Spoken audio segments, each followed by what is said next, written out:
서울의 한적한 골목길에 있는 오래된 아파트 단지가 있었다. 이곳은 1970년대에 지어진 곳으로 시간이 흐르면서 점점 낡아갔지만 몇몇 주민들은 여전히 그곳에서 삶을 이어갔다. 이 아파트 단지는 이상하게도 밤이 되면 더욱 음산한 분위기를 풍겼다. 그 중에서도 가장 유명한 이야기는 504호 유령에 관한 것이었다. 몇 년 전 504호에 살던 한 젊은 여성이 갑작스러운 사고로 목숨을 잃었다. 그녀의 사고는 너무나도 참혹해서 이후 사람들은 그녀의 원혼이 남아있을 것이라고 수군거렸다. 특히 그녀가 살던 집의 창문 밖으로 그녀의 모습이 종종 비친다는 소문까지 돌았다. 이 소문은 시간이 지날수록 더욱 흥미롭게 변해갔다.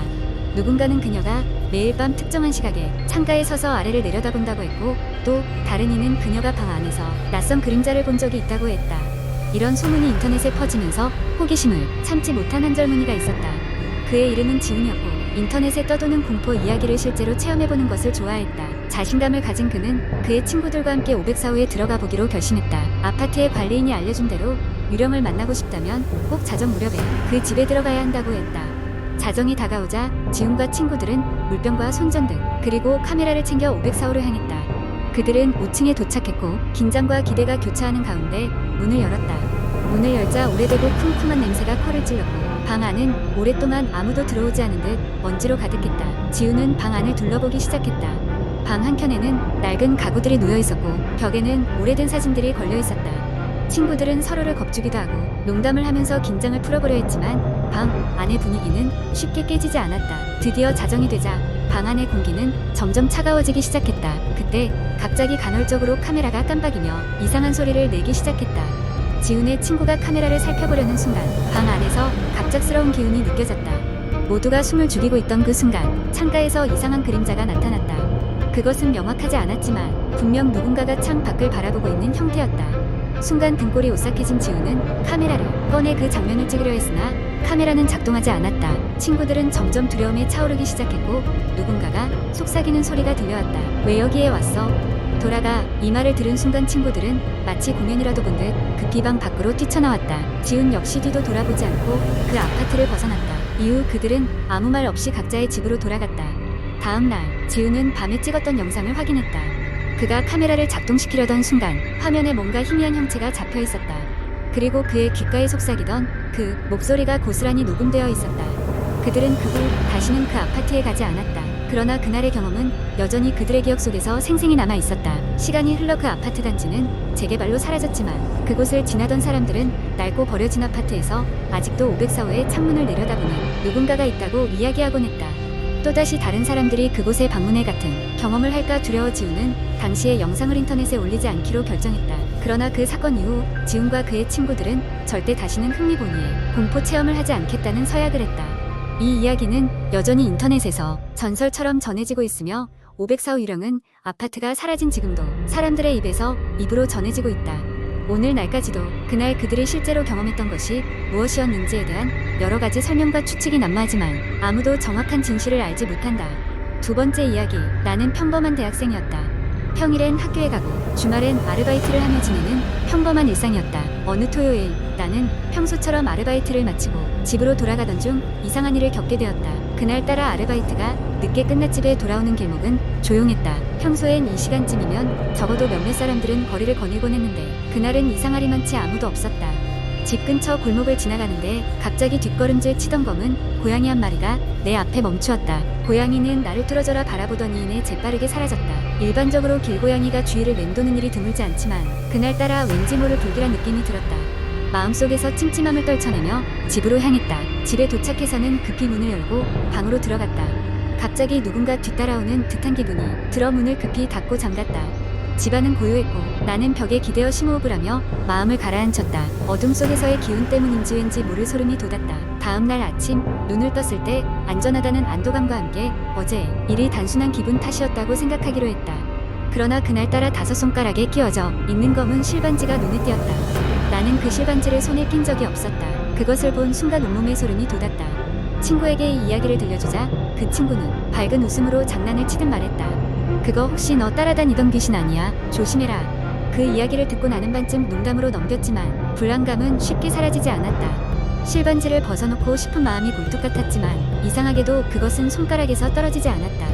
하루를 그렇게 보내고 밤이 되었다. 침대에 누워 잠들려 하는데 문득 문 밖에서 낮은 울음소리가 들렸다. 심장이 빠르게 뛰기 시작했고 나는 무작정 이불을 뒤집어썼다. 그 소리는 점점 더 가까워지더니만 안의 거울 앞에서 멈췄다. 용기를 내어 반사적으로 눈을 뜬 순간 거울에 비친 내 모습과 함께 뒤에 서 있는 어떤 그림자가 보였다. 그것은 어젯밤 뒷골목에서 만났던 그 검은 고양이였다. 그러나 이번엔 고양이의 모습이 아닌 그와 어울리지 않는 낯선 사람의 얼굴을 하고 있었다.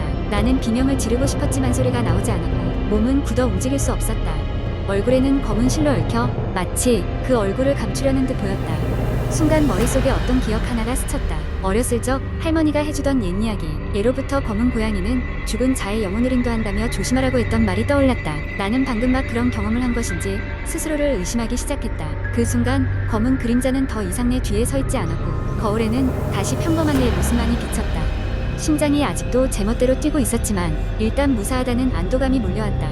아침이 되자 어젯밤 일을 친구들에게 설명했다. 친구들은 놀라워하면서도 나의 이야기에 흥미를 보였다. 한 친구가 제안하길 무당이나 신당에 가보는 것이 어떠냐고 했다. 그래서 나는 다음 주의 지역의 유명한 무당을 찾았다. 무당은 내 이야기를 조용히 듣더니 눈을 감고 무언가를 중얼거리기 시작했다. 이내 그녀는 눈을 뜨고는 내 손을 살폈다.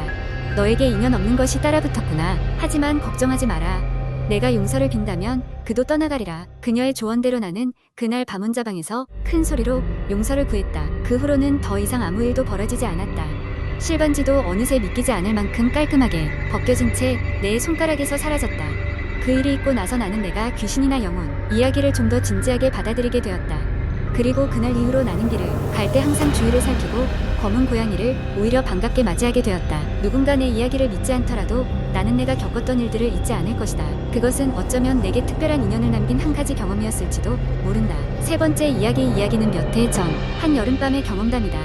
내가 살고 있던 대학교 기숙사는 대체로 오래된 건물로 무더운 여름이 되면 노후한 에어컨과 불쾌한 습기로 인해 잠을 이루기 어려운 곳이었다. 그날도 그러한 날들 중 하나로 열대야의 뒤척이다 결국 밤 2시가 넘어서야 기숙사에서 나와 가까운 공원으로 산책을 나가게 되었다. 공원은 조용했다. 평소라면 시끌벅적한 대학가이지만 방학 시즌이 되어 대부분의 학생들이 본가로 돌아간 터라 더더욱 고요했다. 그날은 달빛이 유난히 밝았고 한 여름밤의 시원한 바람이 나무 사이를 스치고 지나갔다. 나는 이어폰을 꽂고 음악을 들으며만 산책로를 따라 천천히 걸었다. 그런데 걷던 도중 어디선가 인기척이 느껴졌다. 대수롭지 않게 여겼지만 시간이 수분 흐르자 계속해서 발걸음 소리가 뒤에서 들려오고 있었다. 뒤를 돌아보았지만 누군가가 있다는 느낌 외에는 아무것도 보이지 않았다. 어쩐지 마음 한편이 불안해져 음악을 잠시 멈추고 주위를 살폈다. 그때였다. 저 멀리 어두운 나무들 사이로 흰색 형체가 어른거리는 것이 보였다. 내가 보기에 사람의 형체처럼 보였다.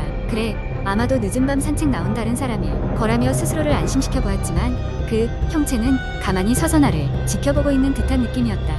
무심코 발걸음을 빨리하며 그 자리를 떠나려 했지만 미묘한 호기심에 결국 나는 방향을 바꿔 그 형체 쪽으로 천천히 다가갔다. 가까이 다가가자 그것이 사람이라는 것이 분명해졌지만 뭔가 이상했다. 그 사람은 나무 사이에 서서 고개를 한쪽으로 기울인 채 가만히 서 있었다. 얼굴은 보이지 않았지만 흰색의 긴 원피스를 입고 있는 듯했다. 그녀의 기이한 자세와 아무 말 없이 정지된 모습에 불안감이 엄습했다. 나무 가지 사이로 달빛이 살짝 드리워지며 그 여자의 옆얼굴이 드러났다. 그리고 그 순간 얼음장 같은 두려움이 나를 사로잡았다. 그녀의 눈은 열려 있었지만 초점 없이 허공을 응시하고 있었다. 입은 옅게 벌어져 있었는데 전혀 목소리 없는 비명이 새어나오는 듯한 표정이었다. 그 자리에서 꼼짝 않고 서 있는 그녀를 보며 나는 본능적으로 걸음을 되돌리기 시작했다. 발걸음을 돌리자 비로소 들린 무언가의 소리. 도와줘. 아주 작은 그러나 분명한 목소리였다. 그 소리는 확실히 내 뒤에서 그 여자가 서 있던 방향으로부터 들려왔다. 하지만 두려움에 가득 찬 나는 망설임 없이 걸음을 재촉했다. 그 소리가 제대로 들려오는지 확인하지 않고 빠르게 기숙사 방향으로 향했다. 기숙사에 도착하고 보니 온몸이 땀으로 젖어 있었고 심장은 여전히 심하게 고동치고 있었다. 방에 돌아와 문을 걸어 잠그고 한숨을 돌렸다. 그러나 그날 밤 이후로도 그 여자의 형체와 도와줘 라는 목소리가 계속해서 머릿속을 맴돌았다. 며칠 후 친구에게 그날 밤의 일을 이야기했다. 친구는 믿기지 않는다는 듯 웃으며 이미 듣던 공포 썰 하나를 꺼냈다. 그 공원에 가끔 나타난다는 여자 유령에 대한 것이었다. 그 유령은 오래전 그 일대에서 실종된 여대생의 영혼으로 여전히 자신을 찾고 있는 누군가를 기다리고 있다는 소문이었다. 그 이야기를 들으니 등골이 서늘해졌다. 진위를 알 수 없는 이야기였지만 그 이후로 나는 밤에 그 공원을 다시 찾지 않게 되었다. 학교를 졸업하고 여러 해가 흘렀지만 그날 밤의 기억은 여전히 뇌리에 생생히 남아있다. 어떻게 보면 상상 속의 허구일지도 모르겠지만 때로는 이러한 공포 썰이 더욱 우리의 심리를 자극하고 상상력을 넓혀주는 것 같다.